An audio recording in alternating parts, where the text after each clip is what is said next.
चलिए, आप सभी भैया बहनों को मेरा नमस्कार, स्नेह। मस्त हैं, पढ़ाई कर रहे हैं, सही है। नियमित रूप से अपनी पढ़ाई जारी रखें। मेरे इस चैनल साहू साइंस इंस्टीट्यूट के साथ सब्सक्राइब कीजिए। वीडियो अच्छी लगे तो लाइक ज़रूर कीजिए। कक्षा 12वीं के आज विषय वस्तु को हम थोड़ा सा आगे बढ़ाते हुए हम जिस विषय बिंदु पर आज चर्चा करने वाले हैं वो कूलाम का नियम है।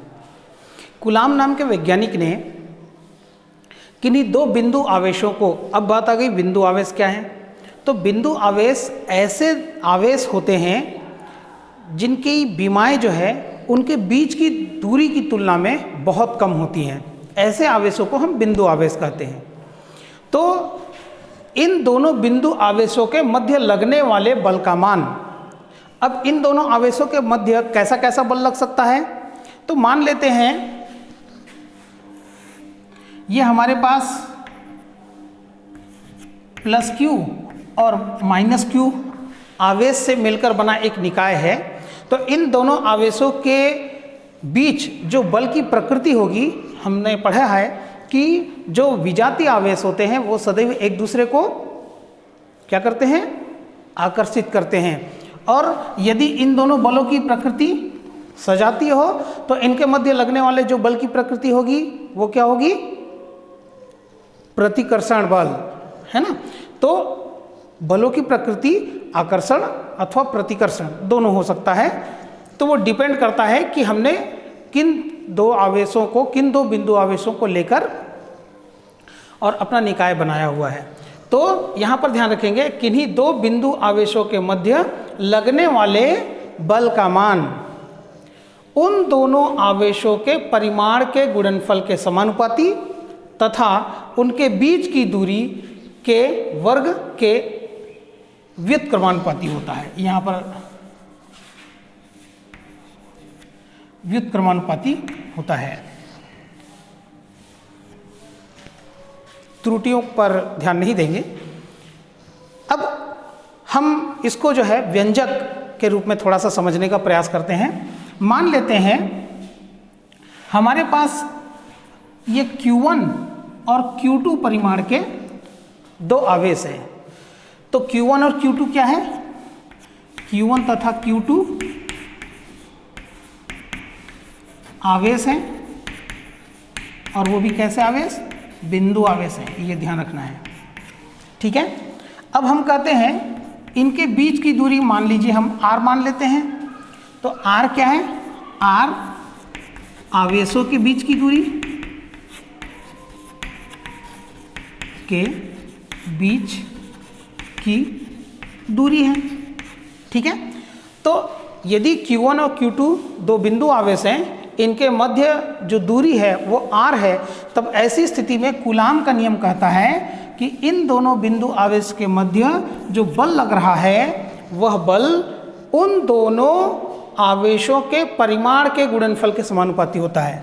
तो ये हो गया Q1 और Q2 के गुणनफल के समानुपाती होता है। इतना ठीक है। अब इसी को दूसरे शब्दों में आगे जो बोल रहा है उसको हम पढ़ते हैं। ये क्या कर रहा है, उनके बीच की दूरी क्या है, R है, उसके वर्ग के व्युत्क्रमानुपाती होता है। तो जब भी हम व्युत्क्रमानुपाती लिखना चाहेंगे तो चिन्ह तो समानुपाती का ही लगता है, किंतु हम उसको 1/, के रूप में लिखते हैं तो वो व्युत्क्रमानुपाती कहलाता है। तो इन दोनों आवेशों के परिमाण के गुणनफल के समानुपाती तथा बीच की दूरी के वर्ग के व्युत्क्रमानुपाती होता है। अब यदि हम इसको एक लाइन पे लिखना चाहें तो हम क्या लिख सकते हैं, F समानुपाती Q1 Q2 बटा R² लिख सकते हैं। अब जब भी हम समानुपाती का चिन्ह हटाते हैं तो एक नियतांक लगाना पड़ता है। तो ये नियतांक हो जाएगा, मान लेते हैं K Q1 Q2 upon R², और यहाँ पर इकाई लिख देते हैं। इकाई जो है वो मापन की पद्धति के आधार पर कुछ भी अलग अलग हो सकता है। अब ये जो K है ये क्या है, ये नियतांक है जो प्रायः मापन की पद्धति और माध्यम पर निर्भर करता है। तो चलिए अब हम थोड़ा सा इस डेरिवेशन को थोड़ा सा आगे बढ़ाते हुए मान लेते हैं, पहली कंडीशन अपन ले लेते हैं, मापन की पद्धति जो है, पद्धति हम एसआई ले लेते हैं। एसआई पद्धति हमको मालूम है कि यह एक अंतर्राष्ट्रीय और जो है मापन की प्रणाली है जो कि सर्वमान्य है, इसलिए इस पद्धति का हम उपयोग करते हैं। और माध्यम जो है, माध्यम हम लोग वायु या फिर निर्वात ये ले लेते हैं। सामान्य तौर पर प्रायोगिक करते समय हमको ये ध्यान में रखना होता है कि निर्वात की कल्पना जो है वो अपेक्षा से थोड़ा सा दूर होता है, इस कारण से हम वायु को भी उसके स्थान पर मान लेते हैं, क्योंकि निर्वात और वायु का परावैद्युतांक अंतर तो है किंतु इनमें बहुत कम का अंतर होता है, इसलिए हम इसको अपने व्यंजकों के निगमन के लिए हम वायु का उपयोग कर लेते हैं। ऐसी स्थिति में हम लोगों को ध्यान में रखना है कि आगे जो व्यंजक बनने वाला है वो कैसे होगा। इसको एक बार थोड़ा सा ध्यान से देख लीजिए आप लोग। इसमें कोई बिंदु अगर समझ में नहीं आया होगा तो पुस्तक का भी थोड़ा सा सहयोग लेंगे तो आपको जो है आसानी हो सकेगी।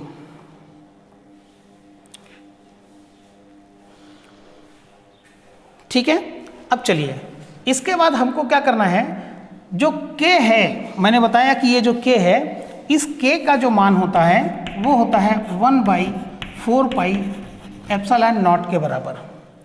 यहाँ जो एप्सिलॉन नॉट है वो वायु की निरपेक्ष विद्युतशीलता, और वहाँ पर मैंने साइड में यहाँ पर k का मान बता दिया हुआ है, तो k बराबर 1/4 पाई एप्सिलॉन नॉट होता है, जिसका मान 9 × 10⁹ न्यूटन मीटर स्क्वायर पर कूलाम स्क्वायर, ये उसका वैल्यू होता है। तो हम क्या करेंगे, हम यहाँ पर 1/4 पाई एप्सिलॉन नॉट और ये जो Q1 Q2 upon R square है इसको लिख लेते हैं। इस k के मान को हम चूंकि लिख रहे हैं, इस कारण से मैं यहाँ पर अब लिख देता हूँ ये F, ये उठाकर हमने यहाँ रखा हुआ है। अब क्या होगा, अब जो है हम इस 1/4 पाई एप्सिलॉन नॉट के जगह पर 9 × 10⁹ लिख लेंगे, तो F का मान हो जाएगा 9 × 10⁹ और Q1 Q2 upon R square. ठीक है, और बल का मात्रक एसआई पद्धति में न्यूटन होता है, इसलिए हम न्यूटन लिख लेंगे। इतना ठीक है। अब हम मान लेते हैं दूसरी स्थिति। दूसरी स्थिति ये है कि माध्यम तो ठीक है, पद्धति तो ठीक है एसआई पद्धति, किंतु माध्यम जो है वायु या निर्वात के स्थान पर कोई अन्य माध्यम है। ठीक है, कोई अन्य माध्यम है, तब की स्थिति में हमको क्या करना है, तब की स्थिति में हम जो कोई माध्यम है उसकी निरपेक्ष विद्युतशीलता को हम मान लेते हैं एप्सिलॉन R है। तब F बराबर क्या हो जाएगा, F बराबर ये जो 1/4 pi epsilon not into epsilon R और Q1 Q2 upon R square Newton. ठीक है, अब इस स्टेप का वैल्यू हमारे पास कितना है, तो हमारे पास उसका वैल्यू है F equal 1/4 pi epsilon not का वैल्यू कितना है 9 × 10⁹ बटे नीचे में ये एप्सिलॉन R है और ये हो जाएगा Q1 Q2 upon R square Newton. ठीक है, अब इसके बाद दोनों परिस्थितियां हमने देख ली। तो मापन की पद्धति यदि एसआई माध्यम वायु या निर्वात हो तो यहाँ तक का डेरिवेशन अपने को बनाना है, और यदि मापन की पद्धति तो एसआई हो किंतु माध्यम जो है कुछ और हो जिसकी विद्युतशीलता एप्सिलॉन R है, तब की स्थिति में हमको केवल ध्यान रखना है कि 1/4 पाई एप्सिलॉन नॉट के साथ एप्सिलॉन R भी लिखना पड़ता है, तो ये एप्सिलॉन R लिख लिए और यहाँ पर 1/4 पाई एप्सिलॉन नॉट की वैल्यू हम लोग 9 × 10⁹ पुट कर दिए, नीचे में एप्सिलॉन r रह गया है, Q1 Q2 अपॉन r² हो जाएगा। ठीक है। अब तीसरी स्थिति, अगर मान लेते हैं मापन की पद्धति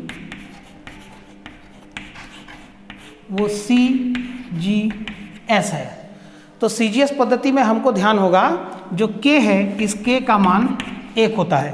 तो ये बहुत आसान हो गया, K का मान हम लोग सीधा यहाँ पर 1 रख लेंगे, तो F इक्वल हो जाएगा, F इक्वल K के जगह 1 रख दीजिए, Q1 Q2 अपॉन r², और बल का जो मात्रक होता है वो क्या होता है CGS पद्धति में, बल का मात्रक कोई भी याद कीजिए, स्मरण कीजिए, मैंने वहाँ संकेत के लिए D लिख भी दिया है,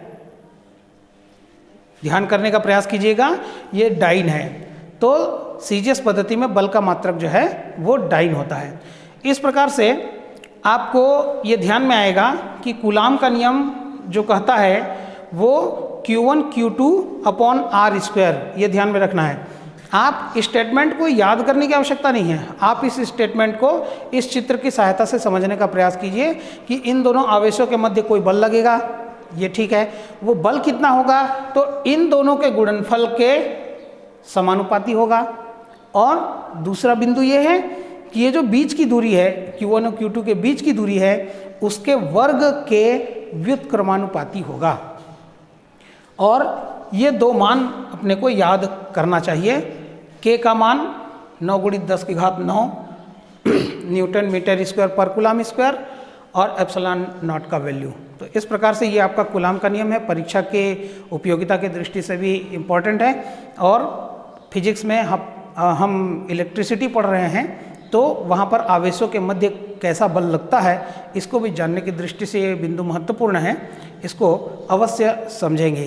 तो आप सभी भैया बहनों को आज के इस वीडियो में केवल इतना ही जानकारी देते हुए गलतियों के लिए क्षमा चाहूँगा, और आप इस वीडियो को देखकर कूलाम के नियम को समझने का प्रयास करेंगे। पुस्तक का भी सहयोग लेना आवश्यक है, आप वीडियो को देखते रहिए, बीच बीच में पुस्तक का भी अध्ययन कीजिए, तो अपने को जो बार बार जब हम एक ही बिंदु का अध्ययन करते हैं तो हमारे मानस पटल पर, दिमाग पर बहुत जल्दी अंकित होता है।